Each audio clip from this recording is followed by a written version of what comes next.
I want to talk about the response I got when I told people that I was leaving law. I had practiced for about 6 years and had worked most of my life to become a lawyer.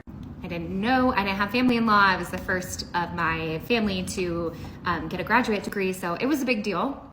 And I was really successful. I had a very successful career. I worked in big law for 6 years at top firms, front page news cases, multi-million-dollar, sometimes billion-dollar cases, and I was good. But I burned out really hard in 2020, and when I was looking for other jobs, figuring out what's next, I was interviewing for several that were really impressive jobs, that were really interesting. I was in final round interviews for several of these jobs, and these are the types of jobs, when you work in a really intense industry and you get to a certain place in your seniority where you can get these jobs that are cushier. That's where I was, and people would have been really impressed with me if I had said yes to these jobs. But when I was sitting down and really thinking about my life and what I wanted and the direction I wanted to go, I felt like it would just be too much of a compromise. And I had already compromised so much. I never loved my job. For those 6 years, I struggled with many different things, many different aspects of big law and practicing law in general. So I was burned out. I knew I needed the flexibility to heal and take care of myself. But I also didn't think that I was like, do I really want to continue down a path that isn't lighting me up? I'm the kind of person who has a lot of passion and a lot of energy, and it feels extremely strongly about making the world a better place. And I was becoming really disillusioned about what law could do. It didn't feel right to me anymore. So I told people I pulled out of all these interviews and I got my coaching certification, because I'd been sitting down thinking about what I liked about law and what I didn't like. I like research and writing, but I didn't like the topics I was researching and writing on. I love counseling people. I love listening to people, asking the right questions, identifying pain points, and coming up with a solution, right? These are all things that I learned in law school and that, were what I was doing when I was practicing. And I saw that I could do this in coaching, but in a way that felt more aligned to me. But when I told people this, I got a lot of pushback. A lot of people said, "Oh, but you're just so good at it. Why would you leave?" A lot of doubt, a lot of disappointment, a lot of projection. And the thing is, I am good at it. I still do some legal work freelance to help pay my bills, entrepreneur life, and I'm still excellent. I always get incredible feedback. I'm a very good lawyer. But I don't like it. And it can be incredibly hard to walk away from something that you're great at, but you got to choose yourself.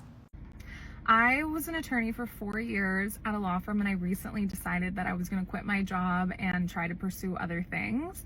And every single day I wake up with a million thoughts telling me that I'm going to fail, that this was the biggest mistake that I've ever made. I live at home with my parents now. I am saving money so that I can pursue these other ideas. And I'm like, oh my God, I turned 30 and I live at home with my parents, and I quit my job at my law firm that was doing well and paying me well. And now all of a sudden I'm at ground zero. And I'm like, these are limiting beliefs. None of this stuff is real. All of this weird timeline stuff that we're all on, it's fake. Literally, it's fake. Some random person created it, and then all of a sudden everybody and their mom was following this alleged timeline that we all have to be on. And I'm like, the only thing that was going to happen is if I kept doing this job was I was going to be miserable, and I was going to be on a path that I didn't want to be on, when I could just leave and try to pursue other things, and it's going to work out, because everything in the world is fake. Everything everyone has decided is fake. It's not real. So there's literally no reason why something wouldn't work out for you if you wake up every single day, obviously aside from things outside of our control, finances, family things, whatever. If none of those things are affecting you, the only thing getting in the way of you getting to where you want to be and having the life that you want is you and your brain trying to manipulate you and scare you into thinking that you can't do all the things that you want to do. You can. It's all fake. Tell your brain to shut the fuck up and just keep going. Hey TikTok. So I worked as an employment attorney for 14 years and I absolutely hated it. Thankfully, 2 months ago, I finally quit so I could run my business full time. I became an attorney because I wanted to help people, but I felt like I could never enjoy my successes because there was so much politics and so much stress. Over the course of my career, I went from making $85,000 to $200,000 a year before taxes, but I had to walk away from all of that for my mental health. I'm going live tomorrow to talk about all of this, so if you have any questions, drop them in the comments. This was the moment that I realised that you have to advocate for yourself, like no one else is going to advocate for you. It took me like a good 5 years to actually let this seep into the depths of my bones, but this was the moment that I just realised was like a wake-up call. So I was working as a private practice lawyer in London at a huge firm, working ridiculous hours consistently. I was working on a huge deal that was really prestigious for the firm, and it was with a big client. And the thing about law is that everyone will tell you, oh, it's like such a sexy profession, because everyone watches Suits and they think that like it's just all about talking all the time and, you know, having coffee in big boardrooms.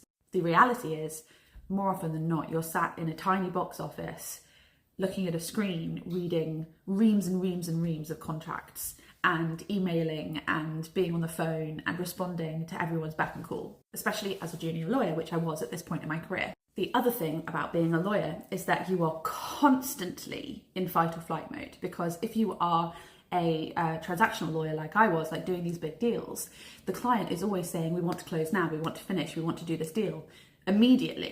And very rarely, at least in my case, could I decipher whether that was real or not, because I am such a literal thinker and I now understand that. Now I know I'm autistic.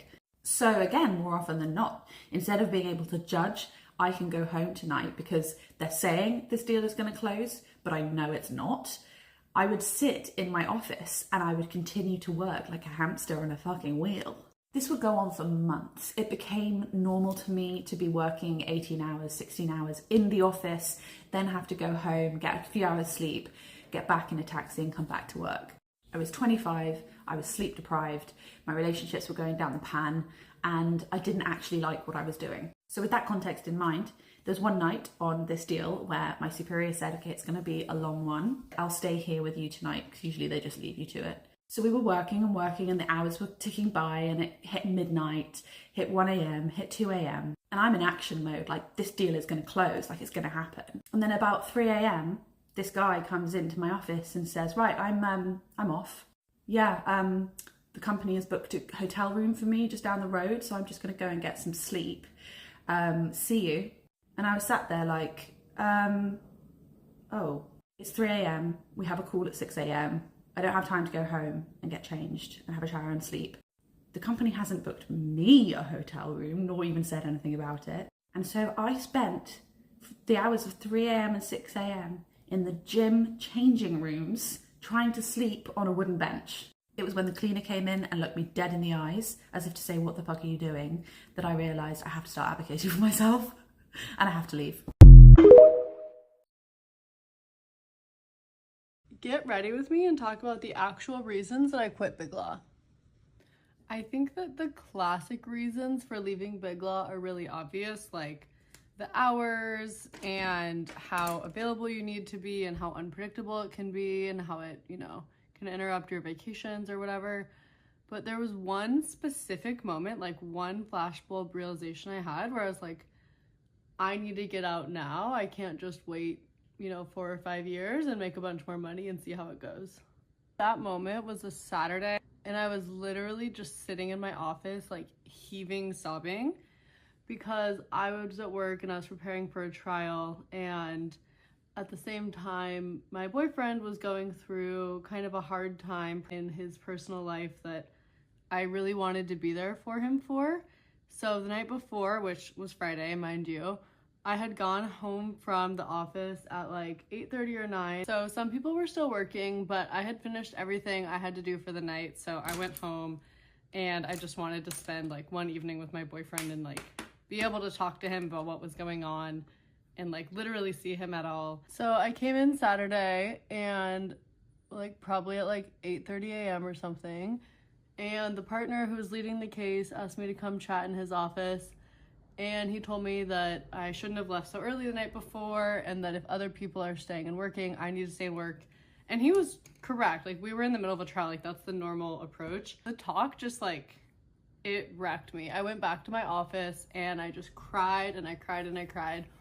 And not because I was upset at being like called out or given feedback, but because I was so upset about having to choose between showing up for my job in the way that was expected of me and showing up for my boyfriend in the way that I wanted to. And like, I just felt panicked about this tension between the two, and the fact that if I had another trial and it coincided at all, or even, you know, a big deadline or something, and it did not line up perfectly with my personal life, that without sacrificing success in my career, letting my colleagues down, I was going to have to choose that over my personal life. And that's just such a sad way to live.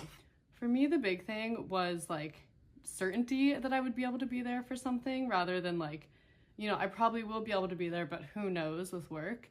It was that like, who knows, that really got to me in that moment, and that made me decide like, I need to be out of here within the year. So yeah, that was the moment. I think all the other stuff is kind of obvious. Like, the hours are really long. You work a lot of long days. A lot of the time you work on weekends, you might work over vacation, but honestly, I think those things were fairly manageable. Like, I mean, it was really hard, but that really wasn't like the straw that broke my back. It was really that one moment, and knowing that that moment would be repeated, but that the stakes would just get higher and higher the older I got. So once I had children, if my parents were like aging more and were getting sick, that I didn't want to be pulled away from those things throughout the rest of my life. A little Clinique Black Honey for a simple little lip. Here's the final look.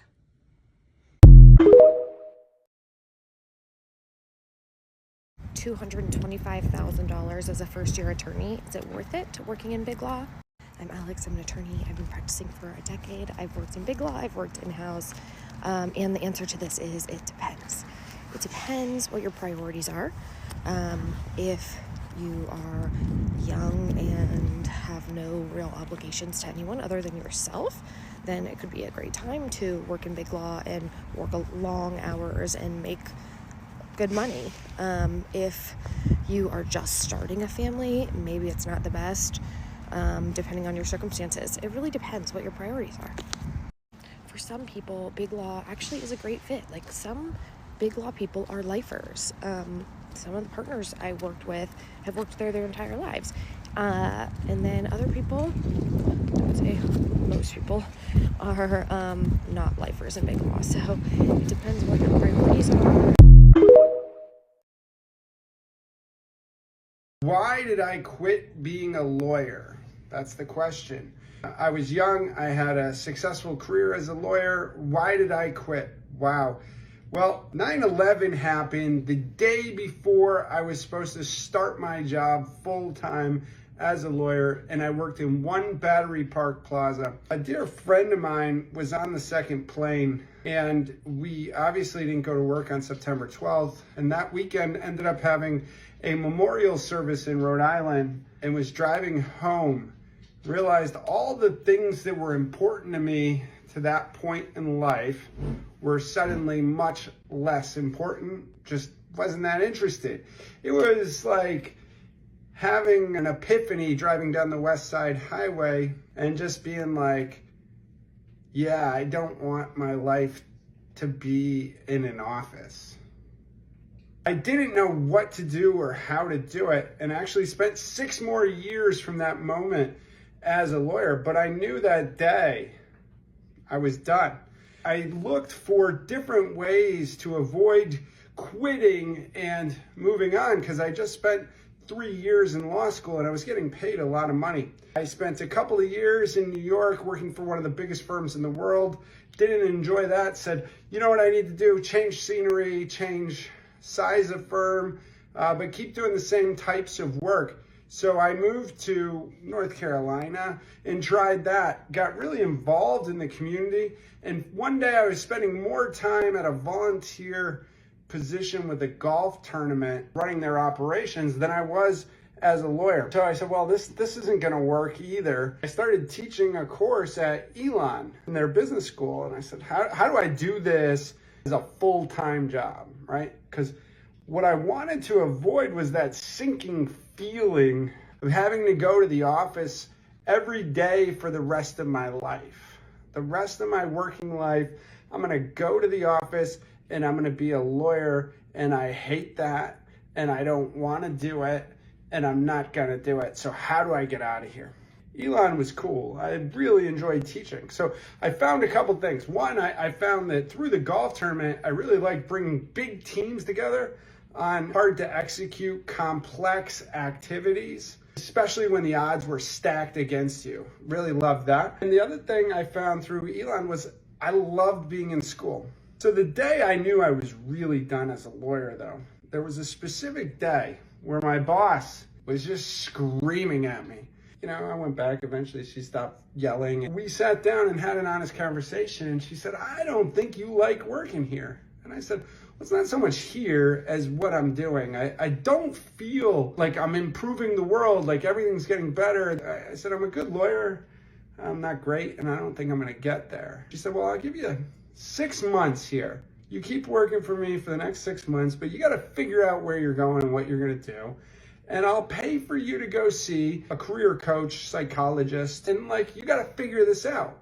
What a gift that was, right? Like 6 months of work for, you know, basically knowing I was gonna leave. She said, like, I didn't want to fire you. I want you to find something that makes you as excited as I am to wake up and go to work. It was pretty depressing. I was good, not great. And that just depressed me. So, well, maybe I'll go do a business PhD. I love school. And when I left being a lawyer, I sent out applications in the PhD process. Eventually, I was accepted at the University of Alabama. And man, I got out of there, I packed up my car, and I drove to Tuscaloosa. I didn't have an apartment, I didn't have anything. Rented an apartment that day. It was above a garage. A tree ended up growing into the apartment. I'd spent nearly 10 years in other people's eyes succeeding in ways that they quantified. But really deeply unhappy by what I was doing and how I was doing it. I stopped making excuses, packed up my car, moved to Tuscaloosa. This is one of the best years ever. Found myself, found what made me happy, found what I wanted to do, how I wanted to do it. Really trying to drive personal growth, really trying to drive finding the things that would allow me to get excited in the morning. That's why I quit being a lawyer. That's kind of how I did it. If you want any more specifics on it, drop a comment, I'll do it.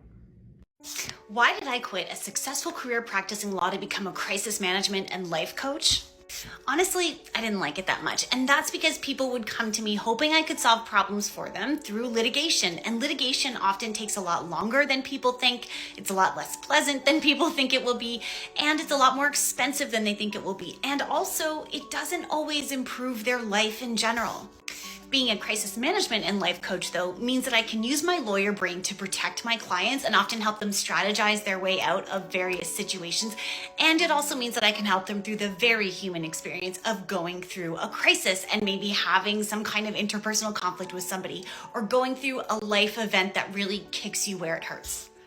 Bottom line, my clients are a lot happier and I am a lot happier, and I have never looked back. A few months ago, I was making thousands of pounds every single month as a qualified lawyer in Glasgow. Although the money was amazing, I soon realised that I was really unhappy in that job and I couldn't help think there was more to life than this. So I actually chucked away that huge wage and that paycheck in pursuit of something that genuinely makes me happy, which is social media. I wanted to make this video to show the struggle that's come with quitting my job as a lawyer and trying to go down a completely new career path. It's so hard because I don't have all these years of experience that everyone else has, and I know the industry is so competitive.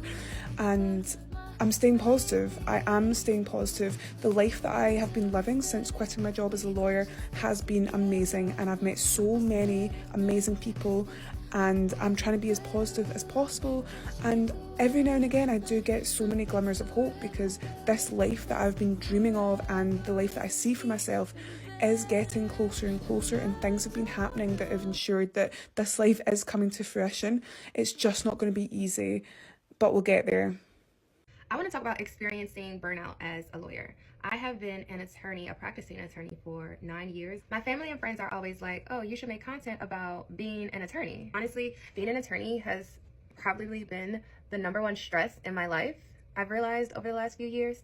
I was inspired by Any Given Sunday's recent post. If you followed her story, she's a former Big Law attorney and now she is a full-time content creator. I know being an attorney seems like all glitz and glam, considered a prestigious job. And I tell you, lawyer burnout is so real, and I feel like I've been experiencing it basically my entire career. I started off as an assistant public defender, and I did that for a few years before I really started to feel the burnout. I don't do well with anxiety, I don't do well with depression, I don't do well under stress. So immediately once I started feeling burnout, I decided I think I need to switch practices. I got a job within civil litigation, and I'm thinking, okay, this should be a little better than criminal law. But once I got my job in civil litigation, I thought it would be a little better, but I quickly realized that it was still burnout. It just looked a little different because I was making more money. I wasn't dealing with criminal clients anymore, but I was still dealing with a different type of clients. Now our argument is over money instead of someone's freedom. Now that I'm in civil litigation, I also have to worry about meeting my billing requirements. So on top of dealing with the high volume caseload, your clients who are also very needy, now you have to make sure that you're meeting your hours every single month. You have to deal with the stress from your boss, your client, your partner, the judge, opposing counsel. It's so much stress coming from every which way.